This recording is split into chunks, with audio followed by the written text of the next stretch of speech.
හරි ඔන්න මාව පේනවත් දන්නේ මෙහෙමයි අද වෙසක් එකට පස්සේ දවසේ. එතකොට මම දැන් අද මේ රෙකෝඩ් කරන්න මේ මගේ ස්පෙෂල් මොකක් හරි එකකට නෙමෙයි. මට මතක් වුණා මම ශිෂ්‍යත්ව ලියපු දවස්. මොකද මගේ ශිෂ්‍යත්ව ලකුණක් කෙලවෙන්න එක හේතුවක් තමයි වෙසක් එකට පස්සේ දවසේ කියන්නේ. මොකද ඒ දවස්වල ප්‍රශ්නයක් අහලා තිබ්බා වෙසක් එකට නෑ හඳේ සම්පූර්ණයෙන්ම පේන්නේ කවද්ද කියලා. අපි හැමෝම හිතන්නේ පොයේ දවසට කියලානේ.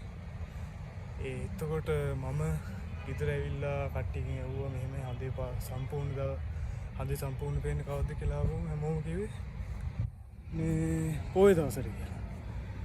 ඒ වුණාට ඒක වැරදි.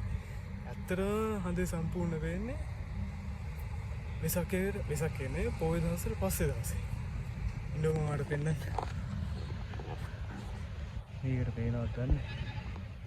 මෙන්න දැක්කද?